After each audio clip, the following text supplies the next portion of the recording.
Bit coins ధరలు రోజు రోజుకి ఆకాశాన్ని అంటుతున్నాయి. ట్రంప్ ప్రెసిడెంట్గా ఎలక్ట్ అవ్వగానే ఎలక్షన్ రిజల్ట్స్ వచ్చిన రోజు నుంచి బిట్ కాయిన్స్ని మనం పట్టుకోలేకపోతాం మార్కెట్లో.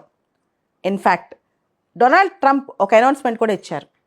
ఇక నుంచి ఆయన ఎలక్ట్ అయిన తర్వాత, ఆయన ప్రెసిడెంట్గా వచ్చిన తర్వాత అమెరికాలో సెక్యూరిటీస్ అండ్ ఎక్స్చేంజ్ కమిషన్కి, అంటే మన సెబీ లాగా అనమాట, అక్కడ సెక్యూరిటీస్ అండ్ ఎక్స్చేంజ్ కమిషన్, దానికి పాల్ అట్కిన్స్ చీఫ్గా వ్యవహరిస్తారని చెప్పారు. పాల్ అట్కిన్స్ క్రిప్టో కరెన్సీ బిట్ కాయిన్స్కి చాలా సపోర్టర్. ఇప్పటి వరకు అంటే జో బిడెన్ హయాంలో ఉన్న securities and exchange commission chief బిట్ కాయిన్స్ని వైల్డ్ వెస్ట్ అనేవాడు అనమాట. ఆయనకి అంత నచ్చేది కాదు, దానిపైన రెగ్యులేషన్స్ తేవాలనేవాడు.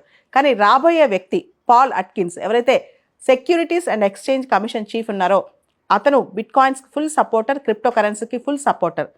ట్రంప్ ఎలక్షన్ క్యాంపెయిన్లో కూడా ఒక మాట అన్నారు, నా ఫండింగ్ కూడా బిట్ కాయిన్స్లో ఇవ్వచ్చు అని చెప్పి, నేను గనక గెలిస్తే బిట్ కాయిన్స్ని సపోర్ట్ చేస్తానని చెప్పి. బిట్ కాయిన్స్ అనేది ఇంతకుముందు ఒక బబుల్, అది బర్స్ట్ కూడా అయింది, చాలా వరకు పడిపోయాయి. ఇప్పుడు మళ్ళీ ట్రంప్ ఎలక్ట్ అయిన తర్వాత బిట్ కాయిన్స్ బాగా రేట్లు పెరుగుతున్నాయి.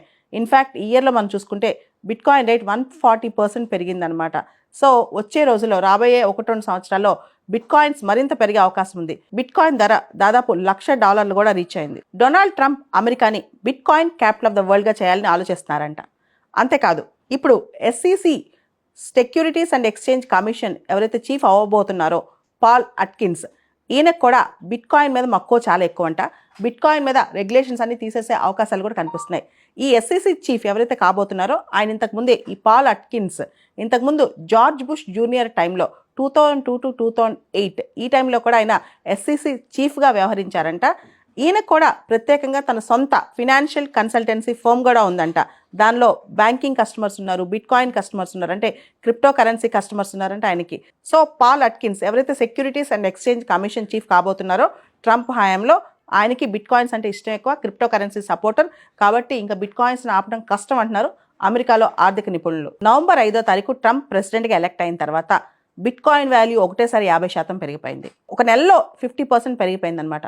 దాంతోపాటు డొనాల్డ్ ట్రంప్ బహిరంగంగా పెద్ద పెద్ద స్టేట్మెంట్స్ ఇవ్వటం, భవిష్యత్తులో అమెరికా నేషనల్ రిజర్వ్స్లో బిట్ కాయిన్ రిజర్వ్స్ కూడా ఉంటాయని స్టేట్మెంట్స్ ఇవ్వటం, అమెరికా బిట్ కాయిన్ క్యాపిటల్ అవుతుందని చెప్పటము. అదేవిధంగా ఆయన చేసిన అపాయింట్మెంట్స్, ఎవరైతే ఆయన పొలిటికల్గా అపాయింట్మెంట్స్ చేయబోతున్నారో ఆ క్యాండిడేట్స్ అందరూ కూడా క్రిప్టో కరెన్సీ సపోర్టర్స్ అవ్వటము. క్రిప్టో కరెన్సీకి ఒక్కసారిగా కొత్త ఊతం వచ్చిందనమాట. ముఖ్యంగా బిట్ కాయిన్స్ అయితే $1,00,000 టచ్ అయిపోయింది. 2008లో సకోషి నకమోటో అనే వ్యక్తి బిట్ కాయిన్స్ని అసలు తయారు చేశారనమాట. ఆ తర్వాత బిట్ కాయిన్స్ అనేవి చాలా చలామణి కూడా అయ్యాయి. ఇది డిజిటల్ కరెన్సీ అని చెప్పొచ్చు. కానీ వీటిని ఇప్పటి వరకు కూడా గవర్నమెంట్ బ్యాక్డ్ కరెన్సీస్ కాదు ఇవి, గవర్నమెంట్ గ్యారంటీడ్ కరెన్సీస్ కూడా కాదనమాట ఇవి. భారతదేశంలో కూడా క్రిప్టో కరెన్సీకి లీగల్ బ్యాకింగ్ అంటూ ఏమీ లేదు. కానీ భారతదేశంలో క్రిప్టో కరెన్సీ ఇల్లీగల్ కూడా కాదు. 2018లో RBI బ్యాన్ చేయడానికి ప్రయత్నించినప్పటికీ సుప్రీంకోర్టు ఒప్పుకోలేదన్నమాట. ఇప్పటికీ భారతదేశంలో చాలామంది బిట్ కాయిన్స్ కలిగి ఉన్నారు, బిట్ కాయిన్స్లో ట్రేడింగ్ కూడా చేస్తున్నారు. ఇల్లీగల్ అయితే కాదు, కానీ రెగ్యులేటరీ బ్యాకింగ్ కానీ గవర్నమెంట్ బ్యాకింగ్ కానీ బిట్ కాయిన్స్కి ఈ రోజు కూడా భారతదేశంలో లేదు. బిట్ కాయిన్స్ విషయంలో చాలా సవాళ్ళు కూడా మనం చెప్పొచ్చు. ఒకటి, మార్కెట్ వాలటాలిటీ. ఎప్పుడు రేట్లు పడతాయో, ఎప్పుడు దారుణంగా బిట్ కాయిన్స్ పడిపోతాయో ఎవరికీ తెలియదు. తర్వాత డిజిటల్ ఫ్రాడ్స్కి ఆస్కారం చాలా ఉంది. వీటికి ప్రాపర్ రెగ్యులేటరీ మెకానిజం కూడా లేదు. ఇవన్నీ కూడా బిట్ కాయిన్స్లో ఉన్న ప్రధానమైన సమస్యలు. భారత ప్రభుత్వం కూడా త్వరలో డిజిటల్ కరెన్సీ తీసుకొచ్చే ఆలోచనలో ఉంది. అంటే గవర్నమెంట్ బ్యాక్డ్ కరెన్సీ అనమాట, ప్రాపర్ రెగ్యులేషన్తో ప్రాపర్ డిజిటల్ కరెన్సీ. ఖచ్చితంగా ఒక మాట చెప్పొచ్చు, digital currency is a future. ఖచ్చితంగా ప్రపంచంలో డిజిటల్ కరెన్సీ అనేది ఫ్యూచర్ అనమాట. కానీ దీనికి సంబంధించి సవాళ్లు మాత్రం చాలానే ఉన్నాయి. ముఖ్యంగా డిజిటల్ కరెన్సీ బిట్ కాయిన్స్ని మైన్ చేయడానికి చాలా ఎనర్జీ ఖర్చు అవుతుందంట. దీని ప్రభావం క్లైమేట్ చేంజ్ మీద కూడా బాగా పడుతుందని అంటున్నారు.